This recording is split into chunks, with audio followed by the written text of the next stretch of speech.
Run It Studios is the home of the Run Radio podcast and runradio.net, a podcast and station about the relentless, resilient, and innovative types, inspiring strides in life, business, and beyond. Welcome back to the Run Radio podcast. My name is Trina Wilcox, and in the Run It Studios room today, virtually, of course, is CZK Nation. Welcome. Thank you, Trina. It's a pleasure. Well, I'm so glad to have your music on Run Radio's streaming station. I love supporting independent musicians. I know that we can definitely go so many places to get music and listen, but I love providing a space where people can discover new music and then go learn more about them. So, what is something that you think is really unique and stands out about your music against all of the other stuff that is out there?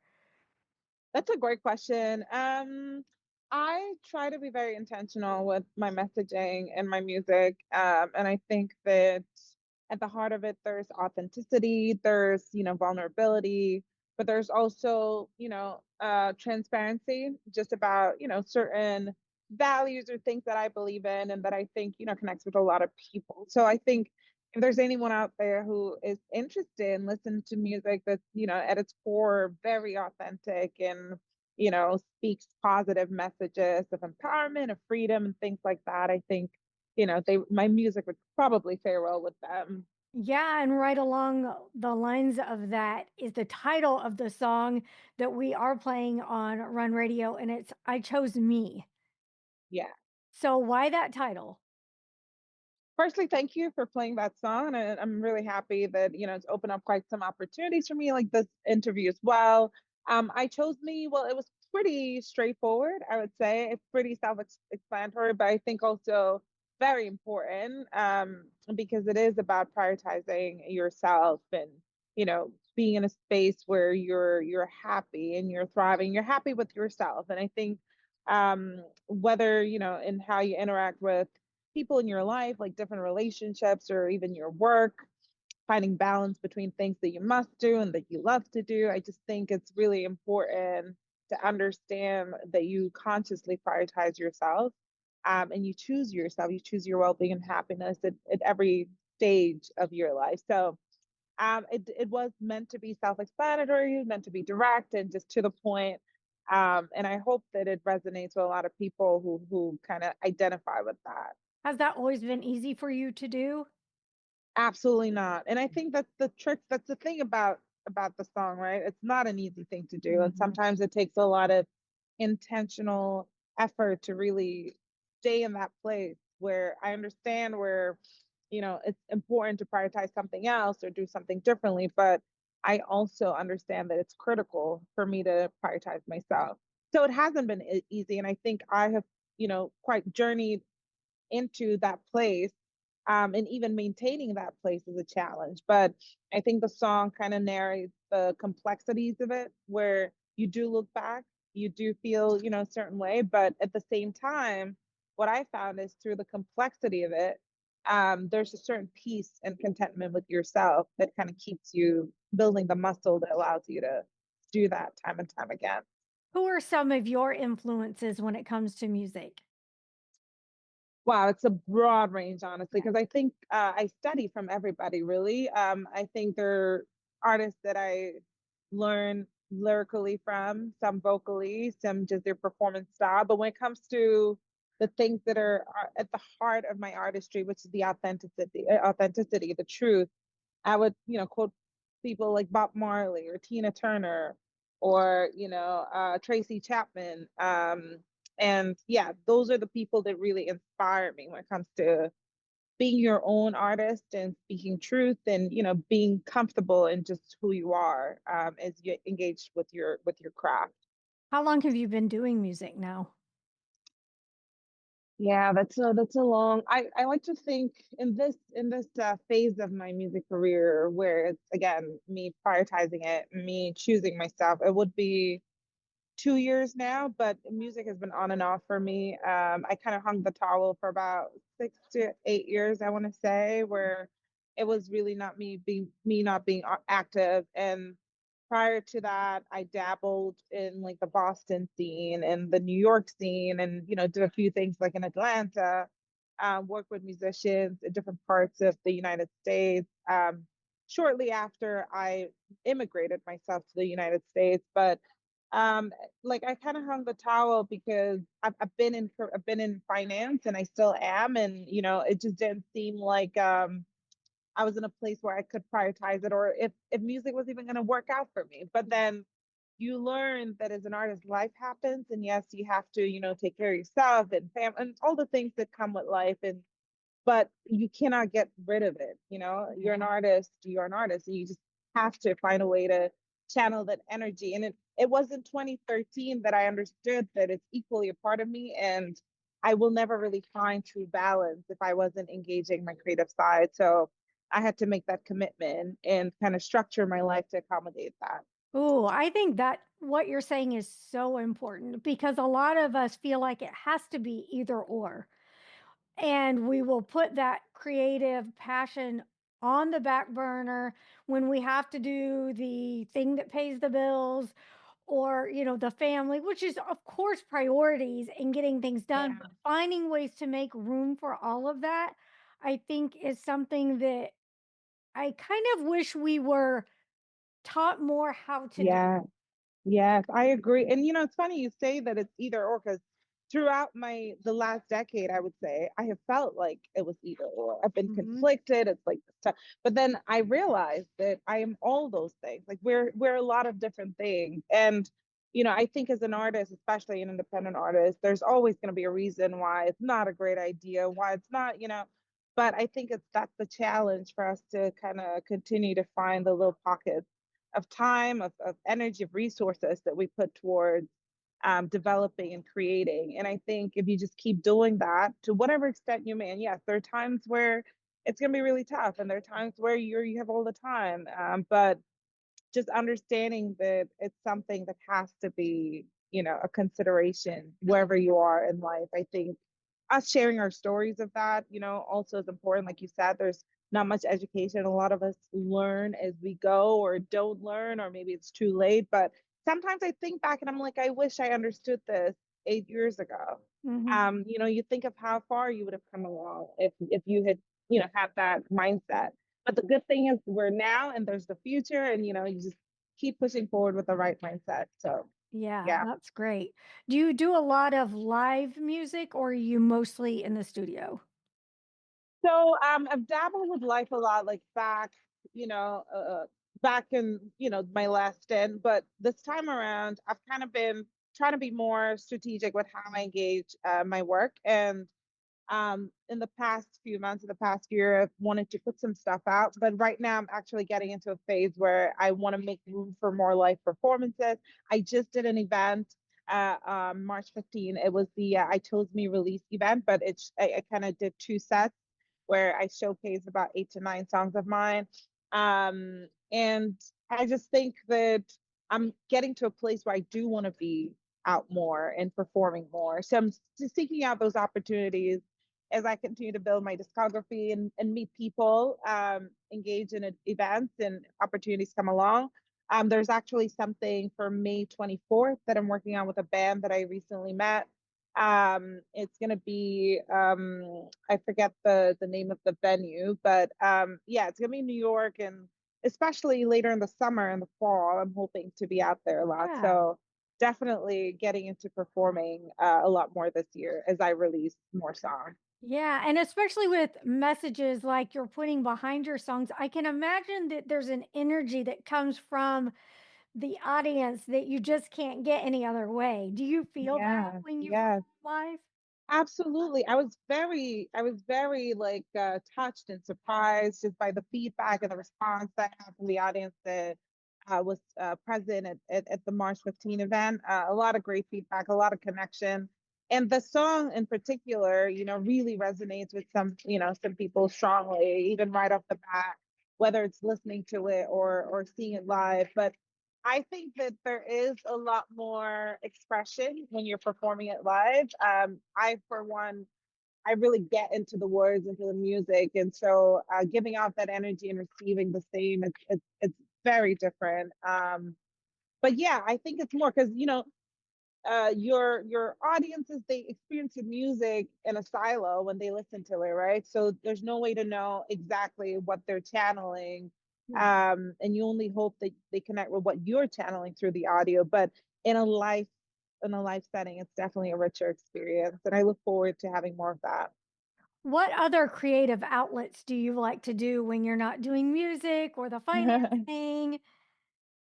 I love photography. Oh, yeah. Yes, big. I'm a huge visual person, and just capturing the beauty that I see around me, in front of me, is very special. In the past, I dabble with drawing as well and painting, but I haven't prioritized that as much. And yeah, just like photography, I would say is the biggest one. Yeah. When it comes to the way that technology is moving and AI and using those different tools, what are your feelings about it? How do you get apprehensive? Do you embrace it? Yeah. Yeah. So AI, and that's like such a hot subject, I think, across industries, right? Yes.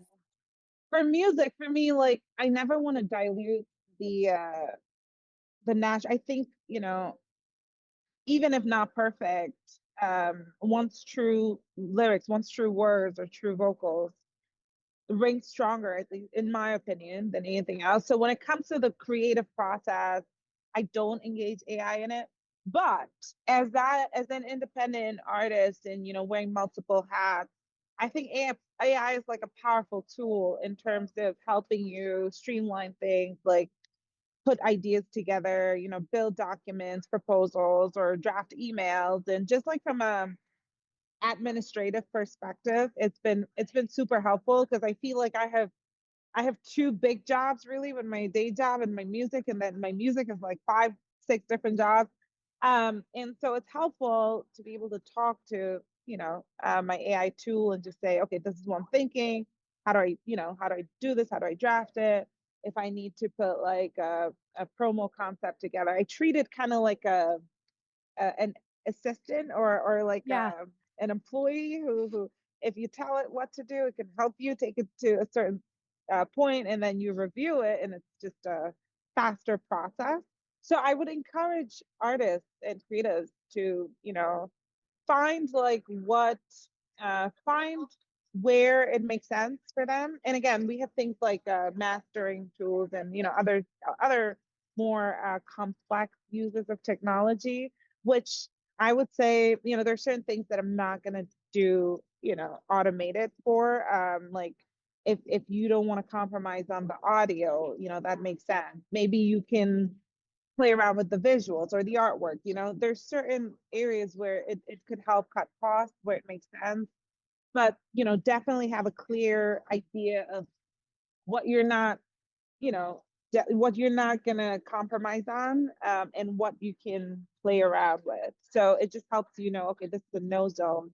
And that's like, okay, I'll see what it can do for me. Yeah. But in general, this big picture across industries, across wherever, I just think there's just a morality part and an authenticity part of AI that everyone must consider, and just use it responsibly. But it can be very helpful. Very good. Yeah, So I f- I imagine that with finance and then your creative side, you've got a lot of left brain, right brain going all the time. And I yeah, could see where one could help the other. What are some absolutely. of the ways finance feeds into your creative side and your creativity helps you during Yeah, your day job finance? yeah. Unlocking this has been very powerful for me because it has been very confusing, Yeah. you know? But it's been, especially as I've grown into being a manager, and like just like different roles in finance, just really growing. I think that it's made me super, super like capable when it comes to handling the music industry. Working with people. I realized that, I live by the same set of values and morals in everything I do. And I have the same work ethic and the same, passion for people or for creating or for curiosity in everything I do. It's just a different skill set that I utilize. So my business acumen and my desire for efficient processes or budgeting and all these things, it's so like helpful when it comes to music. And on the other hand, being in my creative space where I'm allowing myself to be my authentic self in music, it helps me be my authentic self at work. And so, how I work with people and handle engage with people, I think has been richer because I exercise the creative side.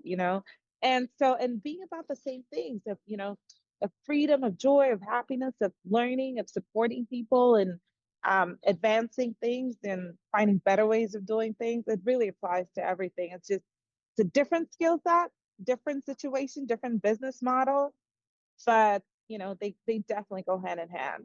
And I look forward to seeing how that goes into the future. Yeah. But so far so good. Good. Well, what are some of the things coming up? You talked a little bit about live music and some things this summer. What else do you have in store? What do I have in store? So I do have a song I'm working on currently that I hope I put out soon. Um so I have been a little challenged with my music. I purchased my instrumentals. I'm not an instrumentalist myself, but I'm trying to build those chops, picking up like learning guitar and piano, learning a bit of production and mixing, just so I could take my songs to full concept, even if it's a prelim, and then we can build on it from scratch. But one thing that I'm hoping to do more as the year progresses is just work more with live musicians, instrumentalists. The game plan for this year is to release some singles, some of my old work that I never released, some cover music, some new things. Perhaps consider like an EP towards the end of the year. But for a bigger project like an album or something would be a year or 2 years down. Now, it's important to build my work online. So, people, there's some traffic that's starting, and I do want people to have options of what to listen to and really get to know my range or my style or but and also help create those uh life experiences. So there'll be a lot of visual work. I'm hoping for more photo shoots and maybe video concepts during the year. Lots of visual and audio material, and then hopefully a lot of live. I think that's really going to be key in terms of reaching more people and leaving a tangible impression of who I really am. In person and also like behind the microphone and in a studio environment. So that's what I have planned for this year. We'll see how everything goes. And then hopefully get some good traction to keep going bigger and better next Good. year. Yeah, Excellent. Well, I hope you will send the music our way when you have it. And if you absolutely. have the time, come back when you're about ready to have some of these performances, and we'll let people know where they can go watch you. Thank you so much. You have no idea. I appreciate the support so much and just what you're doing. It's so important, to have people creating these spaces and outlets for us to, share more about ourselves and get to know others in the industry. So thank you so much. I'll keep that in mind and I'll make sure to keep you posted on any updates with my music. Thank you for your time. No problem. Thank you. I appreciate that. Where can people go to learn more about you? Well, I do have a website that's live Okay. and running now. It's www.iamczk.com. CZK is my stage name. It's also my real life initials. And CZK Nation was kind of like how I have been going about it for many years, and I kind of kept it with my email and stuff like that. But CZK is the name, and the website is www.imczk.com. You can see everything that's publicly available on there or through the links that are available there. And I'll keep updating it with new stuff and perhaps create a newsletter down the road so that, everyone that's interested never misses a beat. Sounds good. Thank you so much for sharing your time. Thanks, Trina. Have a beautiful rest of the day. You too. You can find more videos and listen on whichever platform you prefer when you link over from runitstudios.com.